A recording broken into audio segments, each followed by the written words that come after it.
Thank you for tuning in to A Shark's Perspective, the podcast with subject matter experts in marketing. Data has become more available and robust, while tools are becoming more complex with more capabilities. However, marketers are not by nature data scientists and don't necessarily know how to measure outcomes without understanding the source data and the idiosyncrasies within that data. Chris Costello is the Senior Director of Marketing Research at Kenshoo, a leader in agile marketing technology solutions, and he's a subject matter expert in digital marketing research and analysis. And on this episode, we'll discuss best practices in data analytics, measurement, MarTech stacks, and the data points of the customer journey that may impact your own campaign performance. So let's listen in to Kaz as he drums in on data with the shark on this episode of A Shark's Perspective. Kaz, thank you for joining us on A Shark's Perspective today. If you would tell us a little bit about your background and your career thus far. Sure. I started out like in the Stone Age, working in primary market research, and eventually kind of worked my way into digital marketing about 15 years ago at Performix. Put in some time there, did a lot of kind of advanced projects using data there, and then eventually kind of got on more of an agency bent, both at Performix and then later on at Havas Media. A lot of focus on the analytics and a lot of the numbers and the number crunching. And that eventually led to some partner work with Kenshoo, and they liked me and kind of started pursuing me. And I came over to Kenshoo about 5 years ago. And I'm basically the subject matter expert on all the data flowing through our platform. So I've got visibility into, lots of spend coming from a lot of different advertisers globally. And then, part of my role is to try to read the tea leaves and figure out what's going on based on this big, robust data set. Which is not easy. And did I read that at some time you worked for Rolling Stone in some form or fashion? I worked for RollingStone.com, which was not owned by the magazine, Right. but it was obviously intrinsically connected to it. That was more of a web analytics type of role. So I've done some work on that side of the fence as well. Right. As somebody who reads the tea leaves, and this is something I've come across a lot, even in my own career. There's a lot of data out there, and we constantly hear how we're seeing more data, in the last 2 years than we've seen in the last forever ago, since the Jurassic period.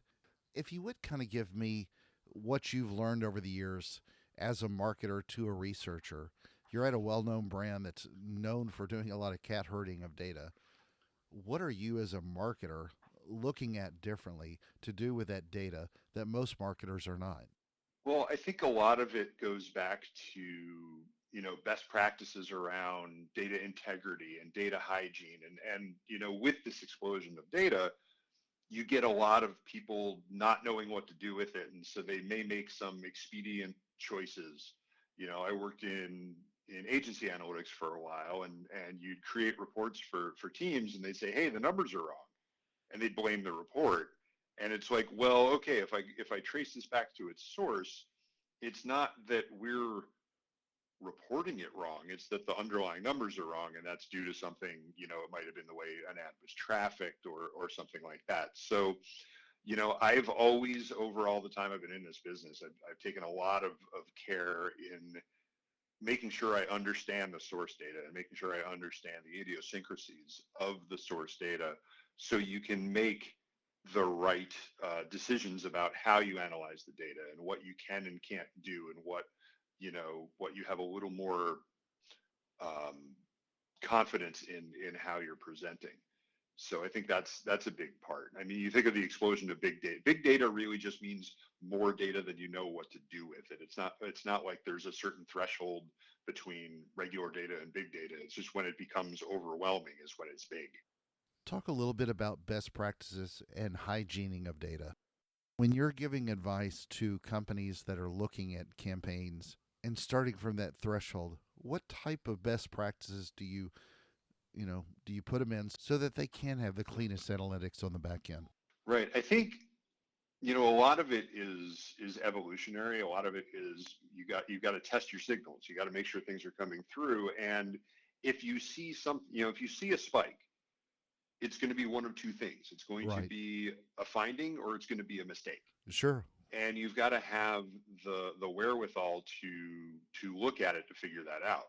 You'll have, I've had people say, "Oh my God, the click-through rate for this ad is through the roof," and they're comparing apples and oranges because they're looking at like a contextual ad versus a straight up display ad. So it's kind of understanding the different mechanisms on the social. With social ads, you look at carousel, and carousel ads and social have a bunch of different clickable elements. So if you're not paying attention to that, you're going to say, "Oh my God, the engagement on these is totally through the roof."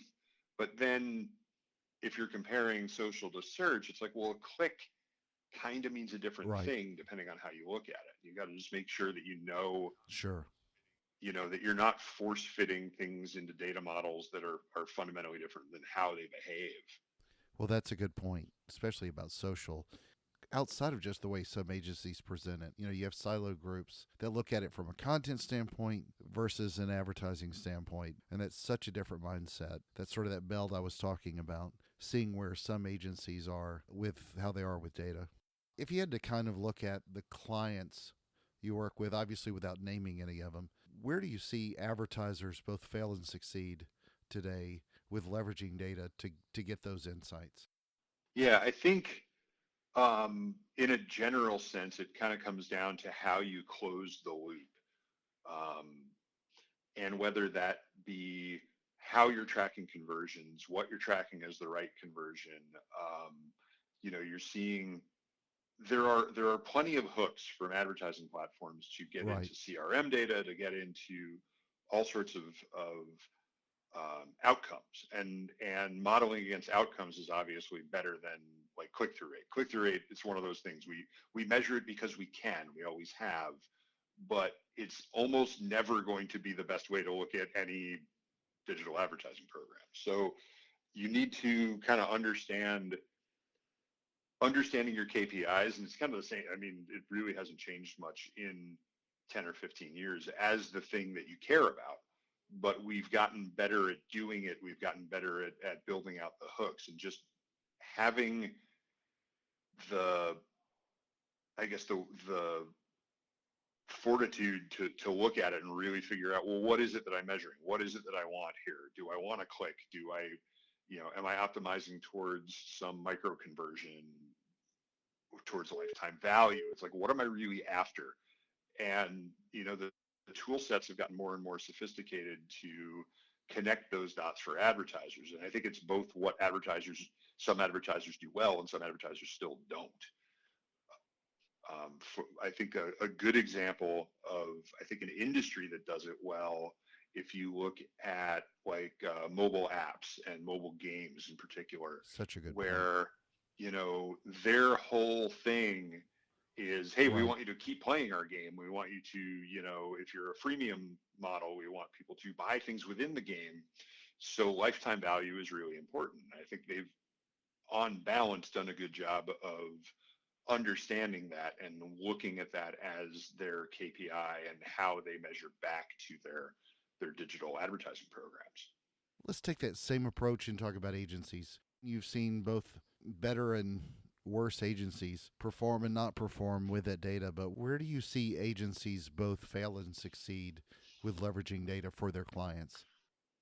I think the number one issue for agencies, particularly on the analytics side, it's around um, best practices and understanding where things can be different. Because on the one hand, you've got agencies kind of bringing in a lot of younger talent. It is a developmental stage for a lot of folks in analytics. So you need process. If you don't have processes, you're screwed. Such a good But point. at the same time, it can't be too cookie cutter because every advertiser is a little bit different. You've got to understand those idiosyncrasies.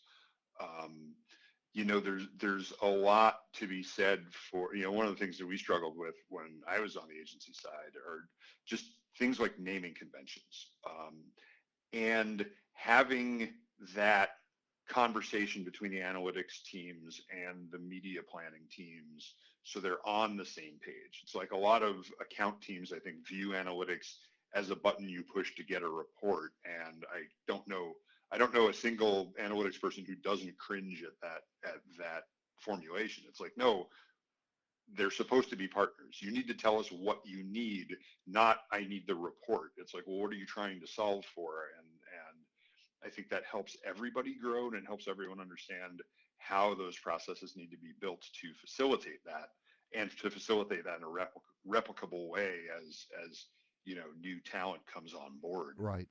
So how are you developing talent? It's got to be a lot more difficult, you know, to Hmm. attract a data scientist instead of a marketer. As you're grooming those people, what are you looking for to help move them into that role? Some of it is abstract. Some of it Sure. is just having a problem solving mentality, and some people don't. Some people just don't think like that. You need creativity in coming up with solutions, but you also need numeric literacy. I mean, for analytics roles, it's pretty clear that you've got to have some chops, whether it's even just Excel chops.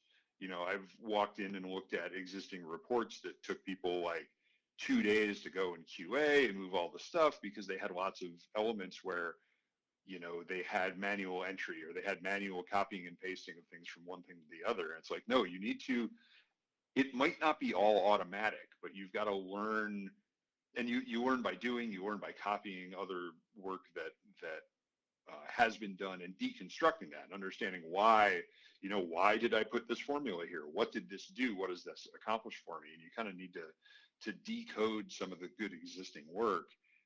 But you also have to have that natural curiosity to want to know how it works. Otherwise, you're just going to, look at something as kind of a toolbox full of blunt instruments, and that's not necessarily the best outlook for that sort of role. Sure. Let's talk a little bit about tech stack. And when you start talking about pulling in all that data to gain those insights, what should someone be looking for when looking at those types of platforms?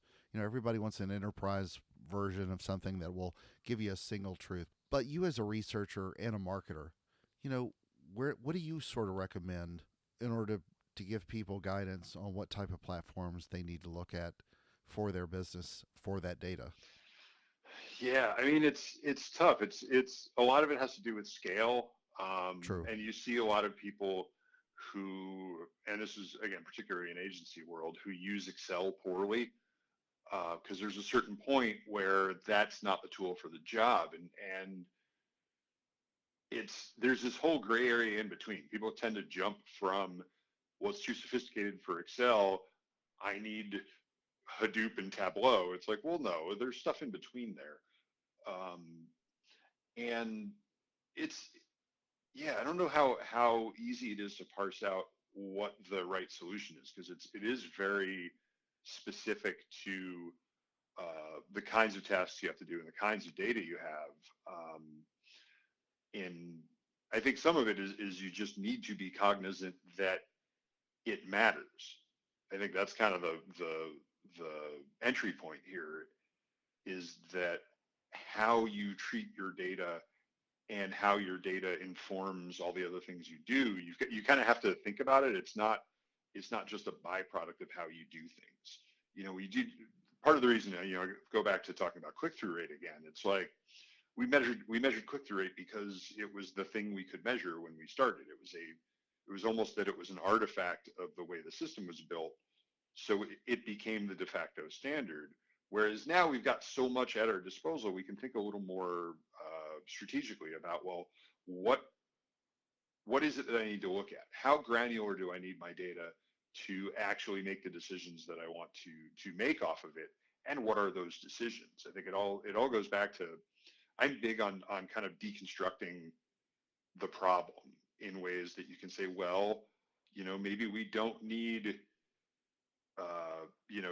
day parting by keywords for search data. It's like that's overdoing it. And if you try to build your systems that way, you're going to run into, space constraints really quickly. You're going to have ginormous data sets that are then very hard to work with. So understand the scale of your problem and scale your solution to match the scale of your problem. Um, if you have the overhead to be more granular, you can still do that, but on the processing level and on the analytical level, you might not need that granularity. So you can summarize that data into a more operational data set, and just, again, it's matching the matching the solution to the problem instead of, the old adage about, if you've got a hammer, everything looks like a nail. It's like, if I've got super granular, hourly updated real-time data, then I'm going to start chasing everything, all these little esoteric points that don't really move the needle for my business. Yeah, I couldn't agree more. But as CMOs start looking at tech stacks, one of the scariest things is there's so much data and Mm-hmm. so many marketers trying to herd that data. Just got to make sure that people give the right kind of insights. But CMOs need to know what the problem is in order to study it. So let's talk about the quarterly trends report. We might actually be able to finally declare this the year of mobile. We've been doing it for a lot of years, ever since Alexander Graham Bell, but it almost looks like we're comfortable saying that this year until something else happens next year that trumps that. Tell us what you're seeing in the mobile share of spend today and where that's going and heading. Yeah, for a long time, particularly on the search side, we've seen, we've been tracking mobile share of spend for quite some time, and it's, probably started off in the mid 30s. And despite the fact that, it was the fastest growing part of search, and the impression share and the click share was growing faster and was a greater share, but because it's at a lower price point, it's like, at what point is that finally going to catch up and finally kind of cross that bridge? And we finally, in Q2 of this year, saw mobile share of search spending as not an outright majority, but at least a plurality of spending. So it was bigger than desktop, and it would not surprise me as we head into our Q3 trend reporting that we may actually see mobile spending on the search side as an outright majority of spending. And a lot of this, obviously, you've got the proliferation of devices. That's always going to be a big part of it.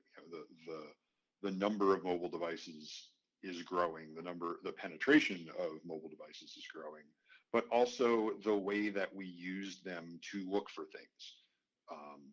Google had a fairly robust program about what they call mobile moments, where it's like, hey, I need this thing now, and I'm here, and being a lot more, you can be a lot more situational. And so that's opened up areas where, both for SEO and SEM, to be there for potential customers, to engage with you when they need you. And that's always, that's the goal of marketing and advertising forever and always, was right message, right time, the right person. And they're giving you the right person in the right time just by nature of they're asking for something. Right. So I think that's a big part of it. On the social side, so much of the social experience has been on mobile from the start, just because it was such a later developing channel, that it's mobile has always been. Obviously, you've got Instagram, because Instagram is just mobile to begin with, but even Facebook, you get so much more. There's a premium on mobile versus desktop on the social side, where the economics of it are backwards, or are reversed from that on the search side, where desktop search, Based on the number of ads available. yeah, and desktop searches are still desktop searches are a higher CPC than mobile searches. Mobile CPMs for social are higher than desktop CPMs in general, although I think that might be changing too. There's a lot of dynamics to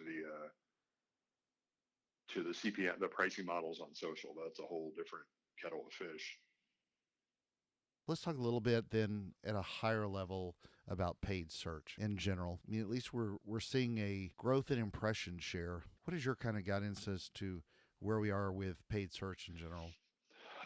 It's always been a very kind of slow and steady wins the race Right. story with search. It's Yeah. like, it's still kind of the gold standard of digital marketing in a lot of ways, because you have intent Right. that's so baked into what you're doing. Sure. It's funny what, for years and years, people were talking about, oh, this is going to be the next search. This is going to be the next search. This is going to be the next search. But none of those things have both the intent and the inflection point. It's like, not only am I searching for something, I'm searching for something and I want to go do it now. I want to go look for it now. Whereas, display ads are necessarily disruptive. Social ads, for the most part, are necessarily disruptive. When you look at, like, Snapchat and stories and all these other things, you're still not necessarily ready to go do something else. So, Yeah. You could have the best ad in the world and be in the most disruptive place. But unless somebody's got their hand up in the air, per se, saying they're looking for something, it trumps everything. right. I always go back to when I worked at rollingstone.com, we'd be advertising on sites, and this was back more in the rate card days versus, programmatic and a lot of the other more automated tools we have now. And I remember very vividly looking at, probably, like, it was a sports site. It could have been ESPN.com. It might have been CBS Sports, something like that. Sure. And the rate card, the CPMs were always the highest on scoreboard pages. And you look at that and you're like, okay, I don't necessarily understand that. But then it's like, well, once you've seen the score of the game that you're looking for, you've concluded what you're doing. You're ready to go somewhere else. So it's kind of that, it's an inflection point. And so there's a premium on that because, hey, I've gotten the thing I want. I'm ready to go do something else. If you show me a message that is in tune with what I might want to do, I might be more receptive to click on it. So Right. search has that baked into its overall structure. It's in its DNA to be there when you're ready to do the thing. So, the modality of search we expect to change over time. Clearly, you've got visual search, you've got voice search, you've got all these different ways, but fundamentally, you're still looking for a thing. And if the system can give you the right thing that you're Right. looking for, you're going to go there. Let's talk a little bit deeper on that report and a little bit more about social and dive in. I read one of your blog posts recently about impression share on social. First of all, I'd like to thank you for working in an Avengers Infinity War reference into a blog post about social impressions. Of course, you threw in La La Land Yeah. and fidget spinners, but at least it had Avengers in it. Secondly, what are you seeing in social, especially as it relates to search spend? Well, the message there with that particular blog post and that particular insight from the quarterly trends was that we have been tracking an overall decline in impression volume over, the last several quarters. We've seen impression volume go down, and conversely, we've also seen CPMs go up, and given some of the things that Facebook will say on their quarterly earnings calls, that kind of would freak some people out because that looks like how you would expect the system to behave, based on, hitting a ceiling of ad load or something like that. You'd have, less room for impression growth and then more competition among those impressions that are left.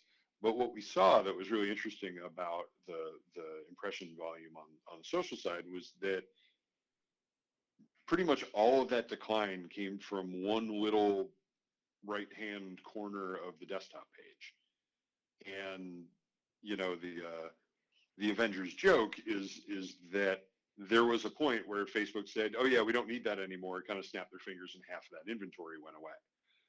Um, so when you're looking at uh, this change, it's very much driven by inventory levels and structural changes. So you get immediately into this apples and oranges thing where you're comparing, this year when you had 4 ad slots in that location versus last year when you only had 2, or the other way around. This year you only had 2, and last year you had 4.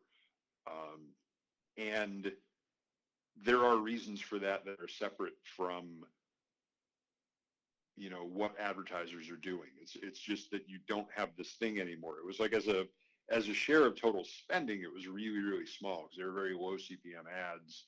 They're very generally undifferentiated Sure. ads that went away. And Right. so it was kind of just, it didn't materially impact advertisers so much because it was less robust inventory in the first place. It's not the stuff that was really moving the needle. Um, but then it can have this weird ripple effect on where you see the trends. And I've seen others in the marketplace reporting similar stuff, um, although timed a little bit later than when we started seeing it. So it's and this is kind of goes back to those analytical principles where if you see something drastic like, oh my God, CPMs have increased by 50%, um, you you really need to understand why that's happening before you can yell it really loudly. If you yell it really loudly from the top of the mountain without understanding why it's happening, then everyone's going to interpret it a certain way, and it's like it's kind of irresponsible journalism, I guess would be the way to look at it. Sure. It's you're not giving context. Um, and here the context kind of shows, oh no, the platform is evolving. It's over on desktop, which is a smallish share of the overall mobile picture or the overall social picture anyway. So, fundamentally it wasn't that big a deal, but it had a big impact on some of the metrics that you watch over the course of, a year or more. If you take a look from a research standpoint, particularly for marketers trying to measure incrementality, where are you giving guidance on best practices so that they can align their advertising in order to start measuring what's moving the needle in their campaigns? Yeah, it's a good question. Incrementality is something that I know we at Kenshoo are trying to deal with at a product level so we can kind of make it easier. And I think that's one of the issues for this kind of thing is that it has always been difficult to execute, um, because you need a lot of systems working together.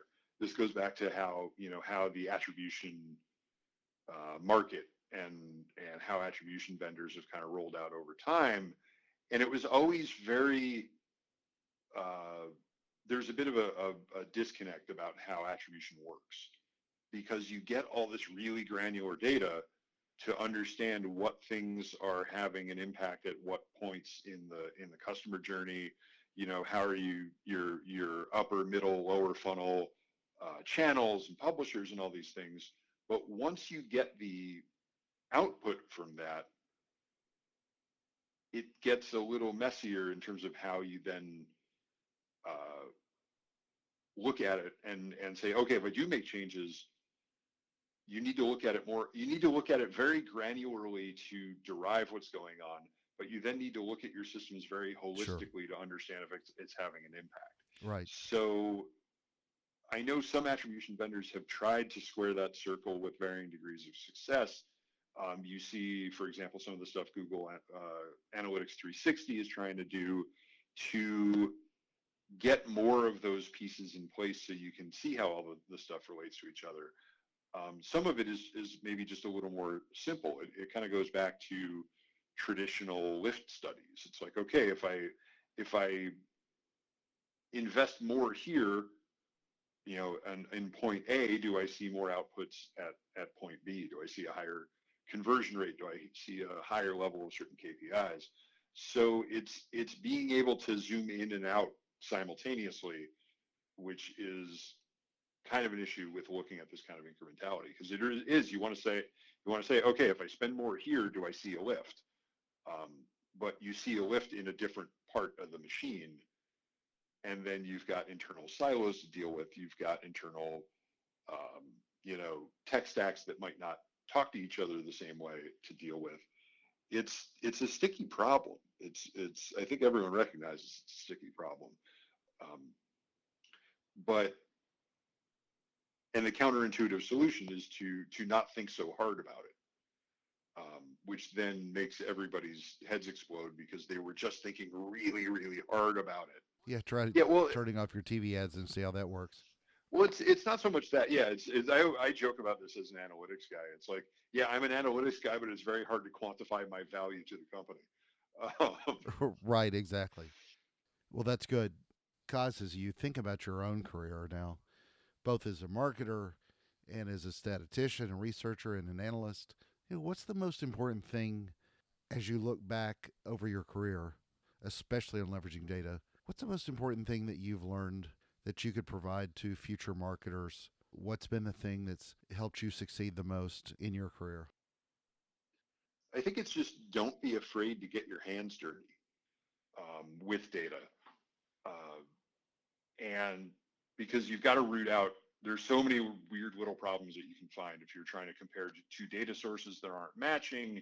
If you're seeing an anomaly in the data, it's like you can't just look at it and freak out. You got to be able to say, okay, how do I get to the bottom of this? How do I kind of get under the hood, really kind of figure out where uh, where things might have gone sideways, or it goes back to, is this a mistake or is it a finding, and knowing how to find those pieces. I think it's kind of probably similar to a programmer's mentality, where it's like going in, you're debugging code essentially.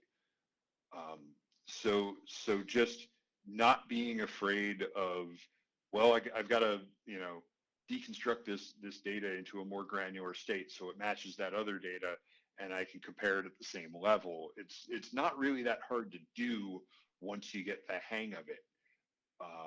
So just, again, not being afraid of doing that, and looking at things very closely to understand what's going on. Don't fear complexity, I guess, would be the way to boil it down. Good point. I know you're in a band. You played the drums. Who's your favorite drummer of all time? Favorite drummer of all time, probably on balance, would be a guy named Vinnie Colaiuta, Sure. who's played with Sting for like probably up until recently. He's not on his current tour, but he's played with Sting for a good 20 years. Played with Frank Zappa in the late 70s, and can pretty much do anything. He's a Swiss Army knife. He can play like any style you want. He can do. So few people know drummers' names. They know singers and bass players and guitarists, but they don't know drummers' names. Yeah, I mean, popularly speaking, I grew up being a prog rock guy, Definitely. so like Neil Peart from Rush, Definitely. Bill Bruford from Yes and King Crimson. But as I've, Def Leppard? you know, You got to give it to a guy that's got. oh no, you absolutely have to give it to him. I mean, that just, you talk about creative problem solving. Exactly. It's when, it's like, it's been so long since Rick Allen lost his arm that you don't even think about it anymore, and that's crazy. Exactly. He's got one arm and he's playing drums. I know. Favorite Avenger? Favorite Avenger. I was thinking about this. I was going to guess after seeing you that you might have said Thanos because of the beard, or Wolverine. Oh, mainly Wolverine. Well, that's X-Men. That's a little different. A little bit different, yeah. A little bit different. No, I resemble Wolverine, so I tend to go with that. I've actually been him for Halloween on several occasions. Actual Avengers, and I had forgotten he was my favorite Avenger from growing up reading the comic books until the last couple of movies. I really like Vision. Sure. I've always really liked Vision. Sure. There's something about the way he carried himself that I'm like, this is interesting to me. Right. Where can people find out more about you, follow your insights, find out more about your band? Okay. Many ways. For what I do for a living, I would recommend checking out Kenshoo.com. We do have a blog there. I'm trying to post there a little more often with as many cultural references as I can fit in. On a personal side, I will occasionally post analytical things, but more about music and pop culture and everything else going on my personal Twitter is @NotAbbott. That's 1 T, 2 B's, 2 T's, because I'm not Abbott, I'm Costello. Not bad. Thank you, Kaz, so much for joining us on A Shark's Perspective. You're very welcome.